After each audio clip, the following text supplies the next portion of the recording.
أعوذ بالله من الشيطان الرجيم. بسم الله الرحمن الرحيم.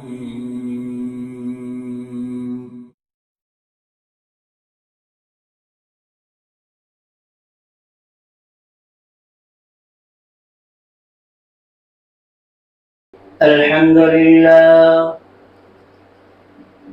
لله نحمده ونستعينه ونستغفره ونؤمن به ونتوكل عليه ونعوذ بالله من شرور أنفسنا ومن سيئات أعمالنا. من يهده الله فلا مضل له ومن يضلله فلا هادي له. وأشهد أن لا إله إلا الله وحده لا شريك له وأشهد أن محمدا عبده ورسوله. يا أيها الناس اتقوا ربكم الذي خلقكم من نفس واحدة وخلق منها زوجها وبث منهما رجالا كثيرا ونساء. واتقوا الله الذي تساءلون به والأرحام إن الله كان عليكم رقيبا. يا أيها الذين آمنوا اتقوا الله حق تقاته ولا تموتن إلا وأنتم مسلمون. يا أيها الذين آمنوا اتقوا الله وقولوا قولا سديدا يصلح لكم أعمالكم ويغفر لكم ذنوبكم ومن يطع الله ورسوله فقد فاز فوزا عظيما. أما بعد فإن خير الحديث كتاب الله وخير الهدي هدي محمد صلى الله عليه وسلم وشر الأمور محدثاتها وكل محدثة بدعة وكل بدعة ضلالة وكل ضلالة في النار. أعوذ بالله من الشيطان الرجيم. بسم الله الرحمن الرحيم. لن ينال الله لحومها ولا دماؤها ولكن يناله التقوى منكم. وقال الله تبارك وتعالى في القرآن المجيد. أعوذ بالله من الشيطان الرجيم. بسم الله الرحمن الرحيم. قل إن صلاتي ونسكي ومحياي ومماتي لله رب العالمين وبذلك أمرت وأنا أول المسلمين. تمام قسم کی تعریف و توصیف وحدہ لا شریک خالق کائنات مالک ارض و سما کے لیے ہے. وہی اللہ رب العالمین ہے جس نے ہم تمام انسانوں کو پیدا کیا اور انسانوں کو پیدا کرنے کے بعد سب سے افضل ترین مخلوق اشرف المخلوقات سے اللہ تبارک و تعالیٰ نے نوازا. ہم اللہ تبارک و تعالیٰ کی جتنی بھی تعریف اور اس کی توصیف بیان کرے کم ہے، تو اسی لیے ہم تمام انبیاء کرام پر درود سلامتی بھیجتے ہیں کہ خصوصاً ہمارے اور آپ کے آخری نبی جناب محمد الرسول اللہ صلی اللہ علیہ وسلم پر درود سلامتی ہو کہ اللہم صلی علی محمد وعلی آل محمد کما صلیت علی ابراہیم وعلی آل ابراہیم انکا حمید مجید. اللہم بارک علی محمد وعلی آل محمد کما بارکت علی ابراہیم وعلی آل ابراہیم انکا حمید مجید. رب اشرح لي صدري ويسر لي أمري واحلل عقدة من لساني يفقهوا قولي ربي زدني علما ربي زدني علما اللهم انفعني بما علمتني وعلمني بما ينفعني وزدني علما ربي زدني علما. محترم بزرگان دین، میں نے آپ لوگوں کے سامنے خطبہ مسنونہ کے بعد قرآن مجید کی ایک آیت تلاوت کی، یعنی 2 آیتیں میں نے آپ لوگوں کے سامنے تلاوت کی. پہلی آیت کے اندر اللہ تبارک و تعالیٰ نے فرمایا لَن يَنَالَ اللَّهَ لُحُومُهَا وَلَا دِمَاؤُهَا وَلَكِن يَنَالُهُ التَّقْوَى مِنكُمْ. تو میں خطبہ یعنی بیان کرنے سے پہلے میں جو ہے موضوع کو آپ لوگوں کے سامنے بتا دیتا ہوں. قربانی کے احکام و مسائل کے تعلق سے آپ لوگوں کے سامنے انشاءاللہ آج کے خطبے میں بتانے کی کوشش کروں گا. اللہ تعالیٰ مجھے اور آپ کو اس پر عمل کرنے کی توفیق عطا فرمائے. محترم سامعین، اللہ تبارک و تعالیٰ نے قرآن مجید کے اندر ارشاد فرماتا ہے کہ لَن يَنَالَ اللَّهَ لُحُومُهَا وَلَا دِمَاؤُهَا وَلَكِن يَنَالُهُ التَّقْوَى مِنكُمْ. جو تم قربانی اللہ تبارک و تعالیٰ کے واسطے کرتے ہو، اللہ رب العالمین کو نہ گوشت پہنچتا ہے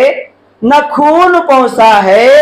بلکہ تمہارا دل کا تقوی اللہ تبارک و تعالیٰ کو پہنچتا ہے. تو اس آیت کے اندر اللہ تبارک و تعالیٰ نے قربانی کے تعلق سے ارشاد فرمایا جو تم قربانی کرتے ہو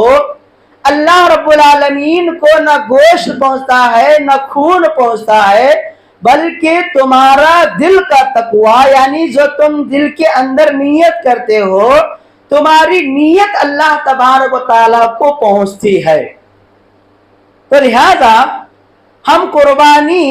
صرف اور صرف اللہ تبارک و تعالیٰ کے رضا کے لیے، اللہ کا تقرب حاصل کرنے کے لیے ہمیں قربانی کرنا چاہیے. تو لہذا میرے محترم دوستو، آئیے قربانی کیا چیز ہے. میرے محترم دوستو، قربانی سے پہلے میں جو ہے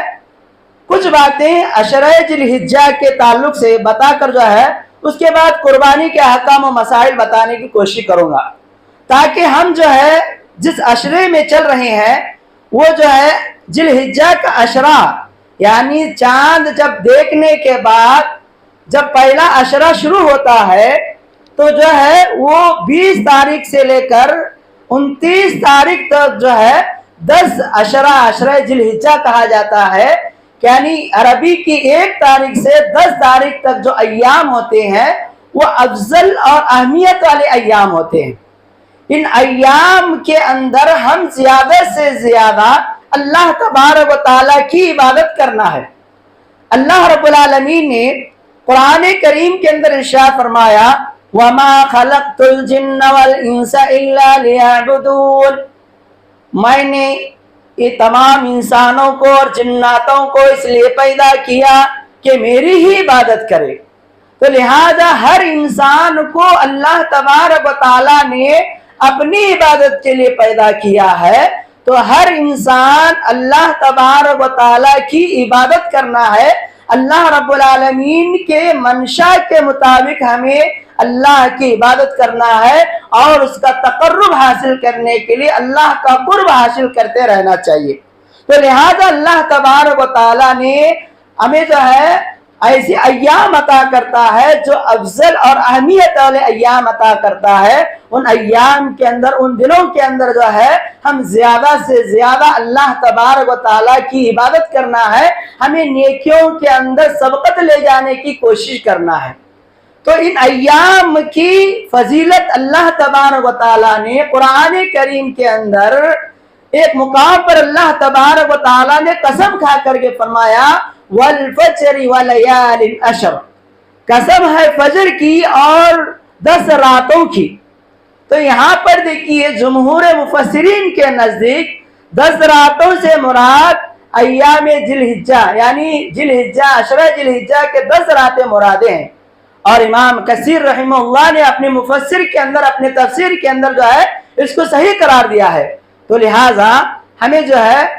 اس بات کا اندازہ ہمیں اس بات سے لگا سکتے ہیں کہ اللہ تبارک و تعالیٰ نے ان ایام کی قسم کھا کر اللہ تبارک و تعالیٰ نے بیان کر رہا ہے۔ تو قسم کھانا یہ مطلب ہے کہ ہمارے لیے جو یہ ایام بہت اہمیت والے اور بہت فضیلت والے ہیں، تو لہٰذا ہم ان دنوں کے اندر زیادہ سے زیادہ ہمیں نیکیاں کرنا اور نمازیں پڑھنا اور جو ہے روزہ رکھنا اور صدقہ و خیرات کرنے کا اہتمام کرنا چاہیے، کیونکہ اللہ تبارک و تعالیٰ نے سورہ عنکبوت آیت نمبر جو ہے 69 کے اندر اللہ تبارک و تعالیٰ نے فرمایا وَالَّذِينَ جَاهَدُوا فِينَا لَنَهْدِيَنَّهُمْ سُبُلَنَا وَإِنَّ اللَّهَ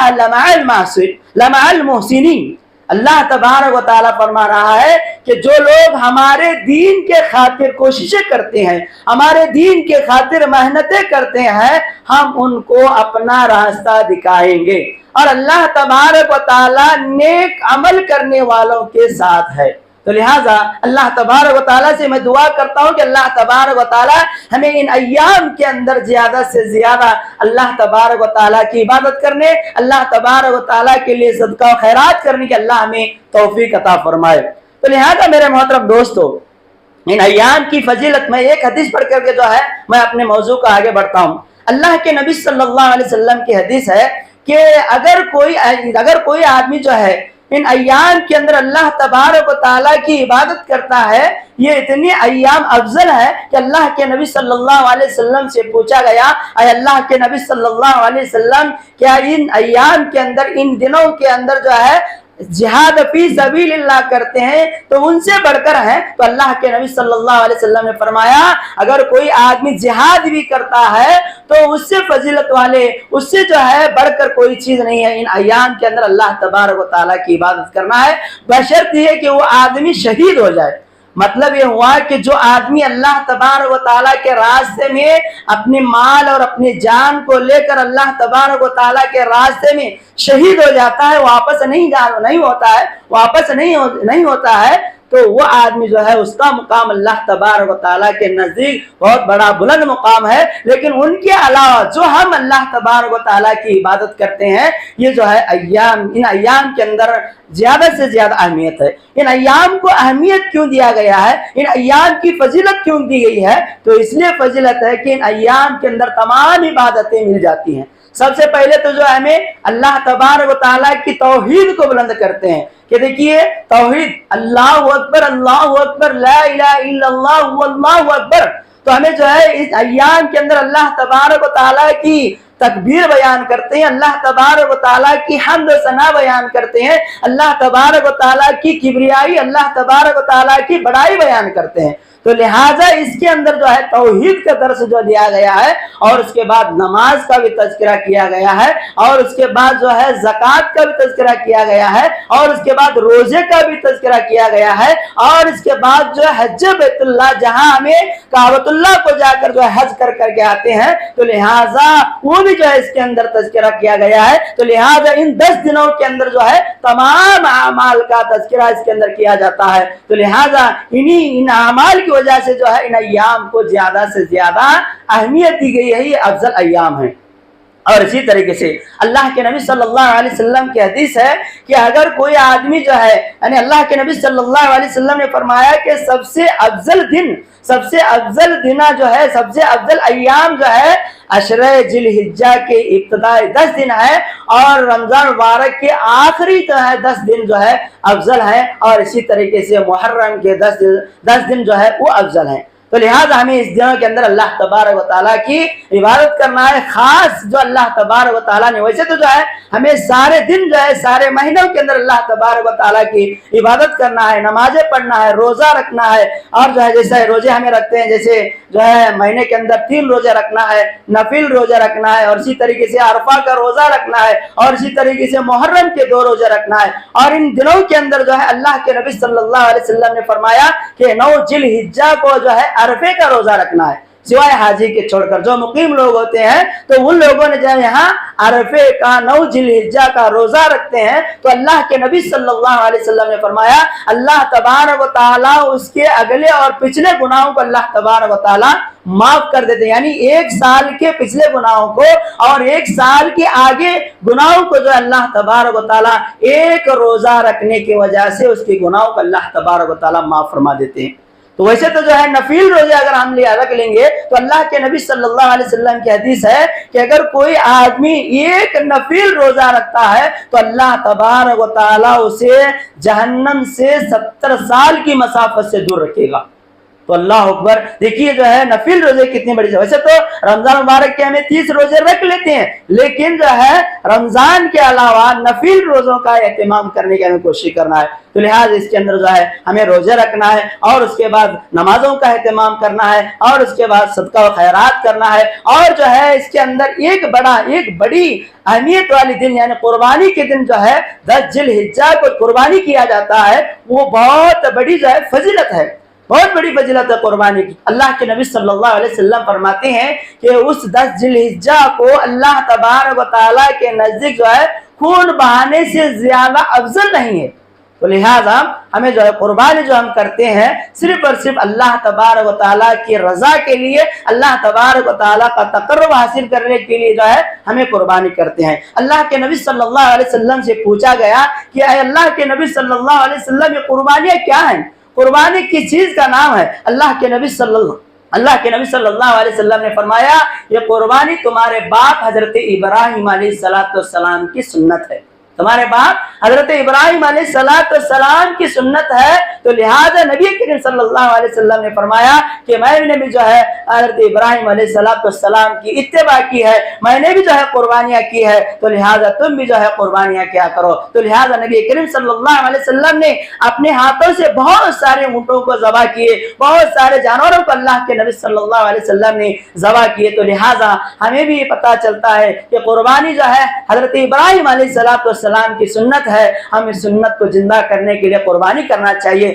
تو لہٰذا نبی کریم صلی اللہ علیہ وسلم سے پوچھا گیا یہ قربانی کیا ہے؟ تو نبی کریم صلی اللہ علیہ وسلم نے فرمایا یہ قربانیاں سنت مؤکدہ ہے، یہ قربانی جو ہے تمہارے لیے واجب نہیں ہے۔ تو لہٰذا جو کوئی آدمی قربانی کرنے کی طاقت رکھتا ہے پر چاہیے کہ وہ آدمی قربانی کرے، بھلے اگر کوئی آدمی ٹھیک ٹھاک ہے، اگر کوئی آدمی جو ہے اس کے پاس پیسہ نہیں ہے تو وہ اپنے آپ پر ڈیپینڈ کرتا ہے کہ میں انشاءاللہ میں جو ہے قربانی قرضہ لے کر کے کروں گا، پھر اس کے بعد اس قرضے کو پھیر کروں گا، اس قرضے کو جو ہے میں چکاؤں گا۔ تو اس طریقے سے اگر وہ آدمی اپنے دل کے اندر جذبہ رکھتا ہے تو وہ آدمی قربانی کے لیے قرضہ لے کر جو ہے قربانی کر سکتا ہے، بشرطے کہ وہ قرضہ نیل کرنے کا، قرضہ پھیر کرنے کا جو ہے اس کے اندر طاقت ہونی چاہیے۔ تو لہٰذا بہت سارے لوگ آج ہیلے بہانے بناتے ہیں کہ ہمارے پاس جو ہے قربانی کرنے کی طاقت نہیں ہے۔ تو اللہ کے نبی صلی اللہ علیہ وسلم نے فرمایا جو آدمی قربانی کرنے کی طاقت رکھتا ہے تو طاقت رکھنے کے باوجود بھی قربانی نہیں کرتا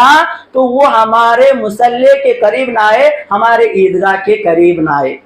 تو حدیث سے ہمیں بات معلوم ہوتی ہے کہ استطاعت رکھنے کے باوجود بھی قربانی نہیں کرتا تو اس کے لیے وہ اچھا نہیں ہے۔ تو لہٰذا میرے محترم دوستو ہمیں جو ہے قربانی کرنا چاہیے، کیونکہ آج بہت سارے مسلمان جو ہے قربانی کو اہمیت نہیں دیتے، قربانی کی فضیلت کو نہیں جانتے۔ کیونکہ دیکھیے ہمیں جو ہے ایسی جگہ پر جو ہے ہم قربانی اپنے مال کو اور اپنے پیسے کو خرچ نہیں کرتے جہاں اللہ تبارک و تعالیٰ نے ہمیں ثواب لکھا ہے، جہاں اللہ تبارک و تعالیٰ نے ہمیں جو ہے ثواب عطا کریں گے۔ تو لہٰذا ہم ایسی جگہ پر جو ہے بکروں کو ذبح کرتے ہیں، جانوروں کو ذبح کرتے ہیں جہاں اللہ تبارک و تعالیٰ نے ہمارے لیے گناہ لکھا ہے،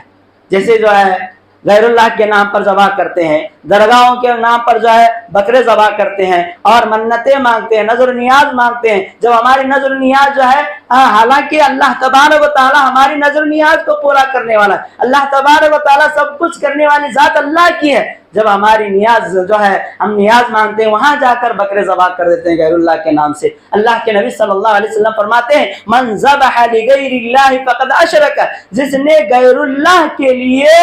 بکرے ذبح کرتا ہے، جانور ذبح کرتا ہے، اس نے شرک کیا۔ تو آج کتنی ایسے مسلمان ہیں جنہیں اللہ تبارک و تعالیٰ کو چھوڑ کر آستانوں پر، درگاہوں پر اور مزاروں پر جو ہے